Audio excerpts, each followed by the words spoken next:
Okay, I'm going to ask the loaded question of how to cut up a chicken, a whole chicken.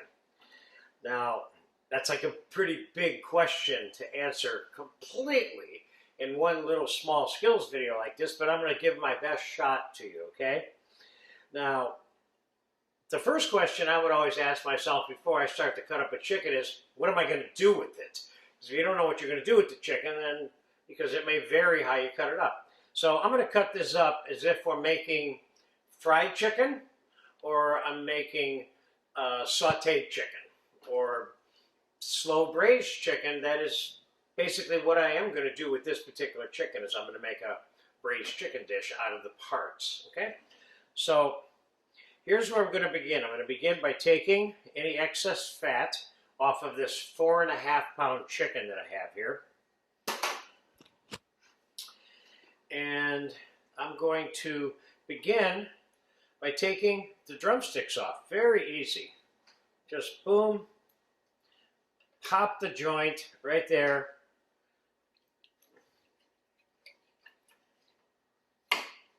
Boom. That little excess fat there I'm going to take off. And depending on what you're going to do with it, it may have something to do with whether or not you even take the excess fat off. Now I have a thigh and a drumstick, which I'm going to cut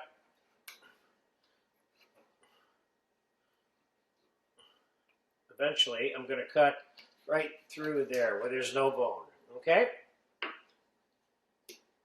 Drumstick, thigh, do the same thing to the other side.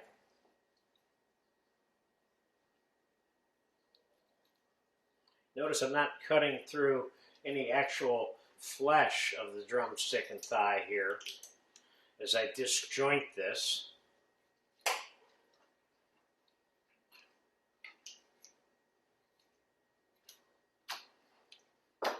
Now, in some cases, you may want to cook it like that and then cut it later, depending on what you're going to cook it for. But again, it's right through, in between the joint where there's no bone. If you have to start hammering it, you need to move your knife over a little bit to get out of that spot. All right, so we got a couple of drumsticks now, and we got a couple of thighs. Now, I'm going to take, well, we're going to take the wings off because I'm showing you how to take the wings off. But after I take this first wing off, which is, again, right at the joint, pop the joint a little bit, it comes right off. There's your wing. It has a drummy and an actual wing. So this is like a little, what they call a drummy, right here, if you were to make chicken wings, for example, okay? So there's that. Now, let's say I wanted to make something called an airline breast, which is a term that's used to describe a chicken breast, either half or whole, that has the wing joint attached to it. But it does not have the actual wing part, which is this part here, attached to it. The airline breast is when you take that part of the chicken off and you leave this attached to it, and it's cooked and served with this attached to it. That's why it's left on.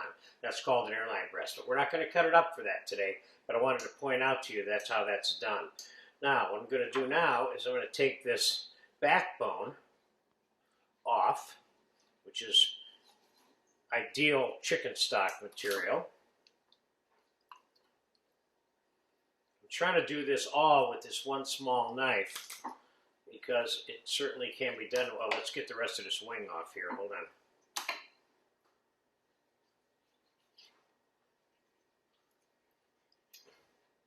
So there's the second drummy. And now let's finish getting this backbone off. Sometimes I'll take a little cleaver at a certain point, gently.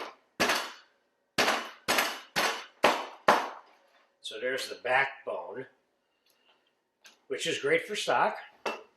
And now we have the breast with the bone in. Now, if you wanted a boneless breast and you wanted a whole boneless breast, at this point you would take the whole bone off. But since I want this chicken to be cut up for either frying or sauteing or braising with the bone on. I'm leaving the bone on. So what I'm going to do is from this side of the chicken, I'm going to make a little indentation here. And we're going to cut this breast in half, right through that little bone back there. Now, losing some of the skin on this one, but that's all right. Can't have everything. And now, for fried chicken, I'm going to cut this in half. Like that. So there's part of a breast, part of a breast. There's your whole breast cut up into 4 pieces. So what do you have here in the final analysis? You got a little stuff for stock, which I would never throw out. I would freeze that if you don't have any immediate use for it or time to make anything out of it. We have 1, 2, 3, 4, 5, 6, 7, 8, 9, 10, 11, 12 pieces of chicken here that would all be suitable for sauteing, braising, or fried chicken. And that pretty much sums it up. How to break down a chicken for those 2 reasons. And take your time when you're doing this so your knife doesn't slip. And like I always say, the only way you cut yourself when you're using a knife is when you point it directly at yourself and then move the knife forward. So there's your whole cut up chicken.